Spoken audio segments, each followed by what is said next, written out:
Your attention isn't just distracted, it's under siege.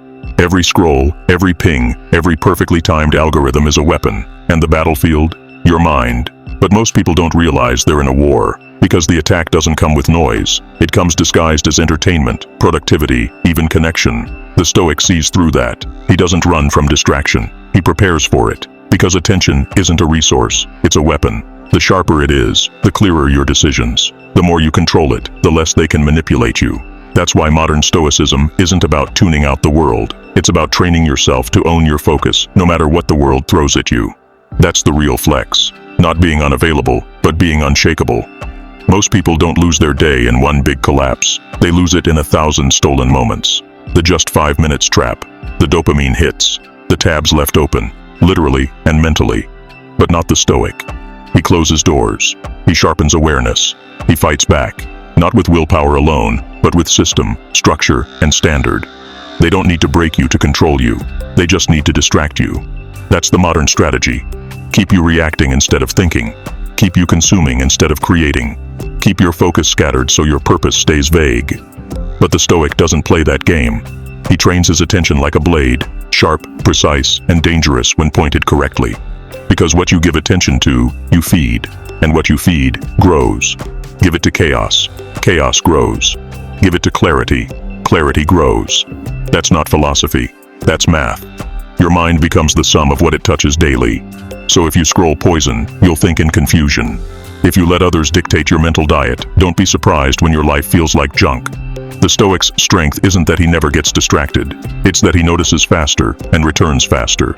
He doesn't beat himself up for slipping, he corrects. That's the difference between drifting and driving. He has a code, and when he feels himself pulled off course, he doesn't panic. He adjusts. Focus isn't natural anymore. It's rare, and anything rare becomes power. That's why the Stoic guards it like treasure, not because he's antisocial, not because he's obsessed with productivity, but because he knows, whatever owns your attention, owns you. And the world is full of things that want to own you. Your time, your mind, your reactions. They don't care if you grow, they just want your click. But here's the shift. The Stoic doesn't fight distraction by force. He fights it by design. His phone doesn't wake him, his purpose does.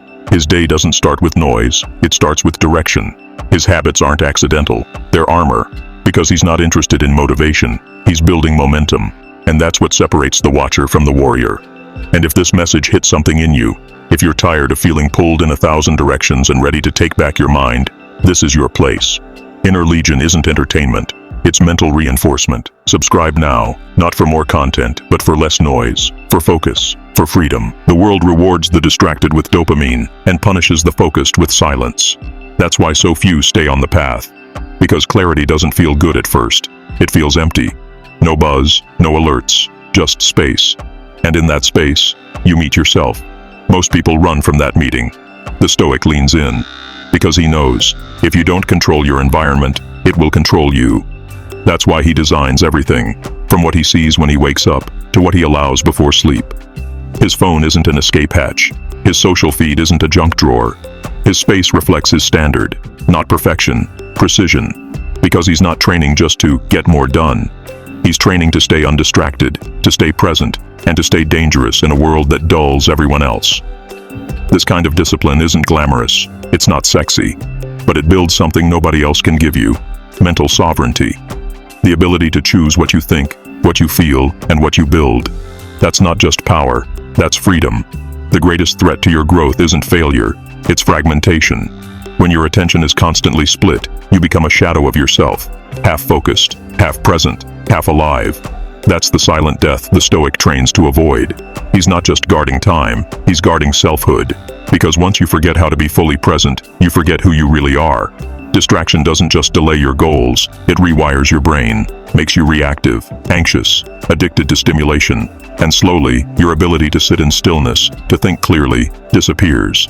That's not accidental, that's engineered. But the Stoic isn't programmable.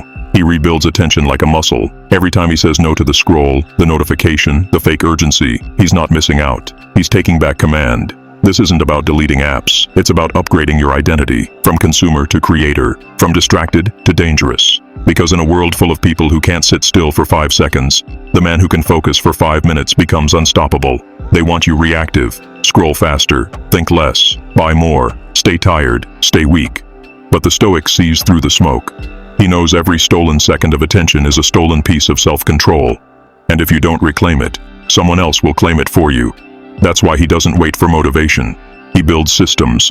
He trains silence. He sharpens his will, quietly, daily, without asking permission. This isn't about cutting out the world. It's about becoming immune to its chaos. Not by isolation, but by elevation. Because when you master your attention, you master your mind. And once your mind is yours again, everything changes. Focus becomes flow, discomfort becomes power, and peace, the rarest currency, becomes possible. So now ask yourself, if your attention is the gateway to your life, who's holding the key right now? You or everything else?